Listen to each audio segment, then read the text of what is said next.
Clean, beautiful coal. Clean, beautiful coal. We love clean, beautiful coal, don't we, Doug? Huh? I'm thrilled to welcome to the White House the men and women who light our cities.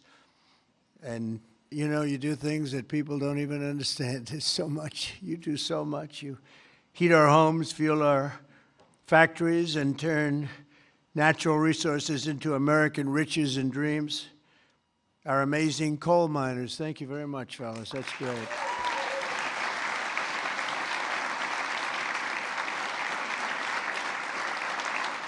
And I know you well. I know you well. I think I get about 97% of your vote. And you wouldn't want to do anything else. You wouldn't switch with a guy who had a beautiful penthouse apartment on Fifth Avenue. You wouldn't switch with that was me. I had a nice, easy life. And now I decided to do this. But you know what? We just hit the highest price in the history of the stock market, $50,000. And a lot of people are getting rich with your 401ks and everything else. So our country is back. We have the hottest country anywhere in the world. So it's pretty cool, right? So I want to just tell you, I really appreciate you being here. You're special people. You got mistreated very badly for a long period of time.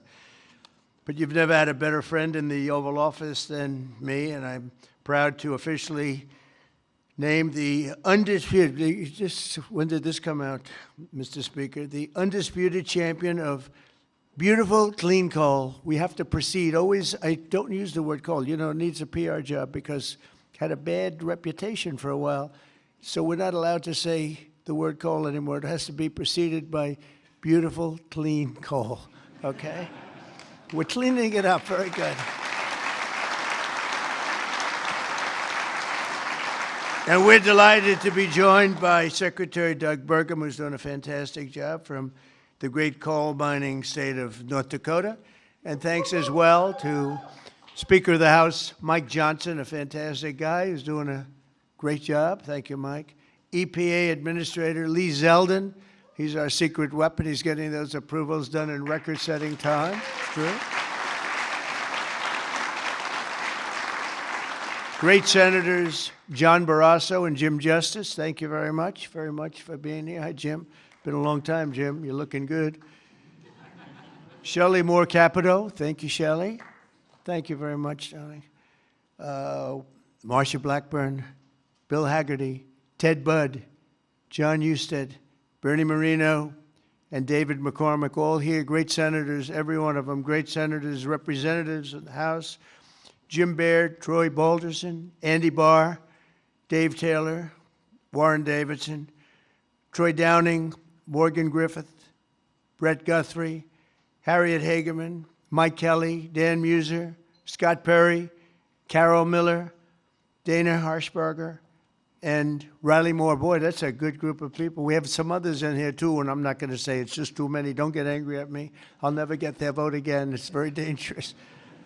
I also want to thank the president of the Washington Coal Club, Michael Day, CEO of the National Mining Association, Richard Nolan, along with many of the greatest business leaders in this powerful industry and a great industry it is. But of course, the most important people here today are those who get their hands a little bit dirty to keep America running at full speed, our frontline coal workers, and I'm pleased to report that in the first year of my presidency, real wages for the typical miner increased by more than $2,200. I'd say that's pretty good, right?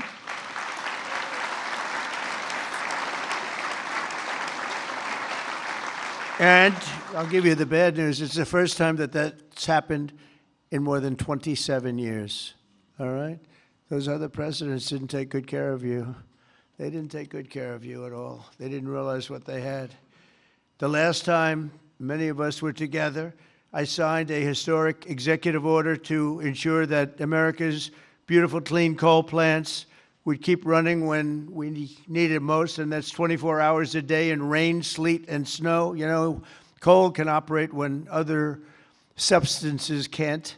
The Biden administration, he had no clue what he was doing. Shut down dozens of coal plants. They shut them down. Literally, it seemed like one a week, one a day. They were shutting them down left and right as fast as you could. They were paying people to shut down a coal plant. And if we had stayed on the ruinous path, we would have seen mass suffering and rolling blackouts all over the country. We would have had blackouts right now all over the country. We would have had a country that, worse than blackouts, every other thing would have been wrong with it too, with all of the horrible things that took place at our border. And right now our border is 100% secure. First time in the history of our country, actually. And you see it all the time. So instead, when large parts of our country were hit with winter storms, it was coal that kept the power on, and it was coal that never was bothered by cold weather, warm weather. It's never bothered by anything. It just keeps on chugging, right? During this vicious storm, and they had some really bad ones, coal generation surged 31%, while solar and wind totally collapsed. I'm not a big fan of those crazy windmills that are all made in China. You know, they're made in China, but not used by China. Let's look for a couple of wind farms in China, see if you can find one. They sell us those things for fortunes, but we don't do them anymore. Have we done any this year, Doug? We're not going to do any, hopefully, for 4 years in this country. They're losers. They lose. You're supposed to make money with energy, not lose money with energy. And they lose a lot of money.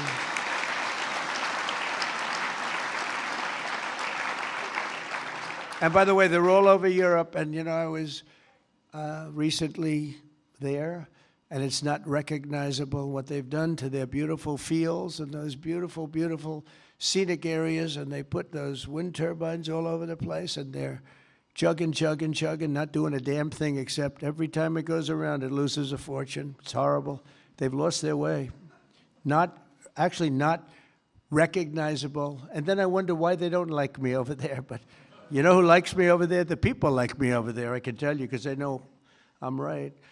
More than 200 million Americans across 35 states were impacted by the storm, and the only reason most were able to take a hot shower was thanks to the power provided by the most reliable, dependable, and really dependable form of energy that we have, and that's clean, beautiful coal. Biden and the radical left wanted to abolish coal. They did everything they could, everything possible. But on day one of this administration, I ended the war on coal.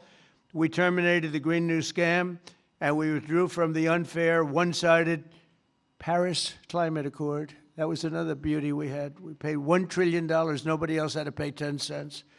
Already I've saved 74 coal power plants from crushing restrictions and closures that would have been forced to shut down in the very immediate future. And today I'm proud to announce that the Tennessee Valley Authority is taking action to save 2 major coal plants in Tennessee. Tennessee Valley Authority.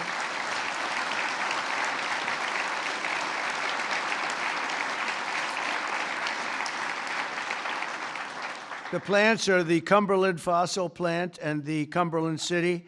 It's in Cumberland City. It's a big, beautiful thing that they just wanted to shut down. You know, the Tennessee Valley Authority has gone in a very stupid, very bad direction. The head of it, it's considered sort of semi-private. It's supposed to be semi-public, but it's semi-private. It's the highest paid government-type official in history. I think they pay them $10 million a year. They're paying them $10 million. I think the Speaker of the House wants to resign and head the Tennessee Valley Authority. And he could do a much better job, I can tell you that. Is that right, Doug? They pay him $10 million a year. Can you believe it? Well, Trump is on the scene now. We're going to make his life miserable. $10 million. I wonder what he got before he got that job. Probably making $150,000, right? And the Kingston fossil plant in Harriman, Tennessee, so they're going to remain open, and they're going to be vibrant. They're going to be improved, built up, and continue to do all the things that they do. These 2 plants were slated for termination, but we're going to save over 450 jobs by keeping them going and going strong. In addition, I'm directing the Department of Energy to issue funds to coal plants in West Virginia, Ohio, North Carolina, and Kentucky to keep them online and keep those plants open. Right, Jim?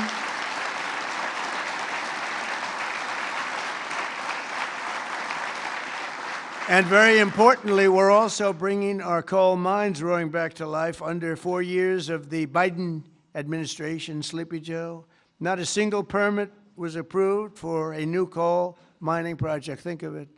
4 years, not one permit. They were all being disapproved, actually. So not a single permit was approved. I didn't know that. But in 1 year of Trump, we've already approved over 70 permits for very big, very powerful mines that are going to be with us for many, many years to come. And we did that over the last 30 days. We did more than half of them because we have the system going now. It's a very reliable source, great source. If you look at some of the most prosperous places in the world, they run on coal. Since I took office, coal production is up by nearly 4 million tons a month after falling for decades. I mean, literally decades. Coal power generation is up by nearly 15% in my first year, and that number is going to be about 25 or 30% this coming year, at least. These pro-American energy policies are bringing energy prices way down. You see what's happening even with gasoline. I was in Iowa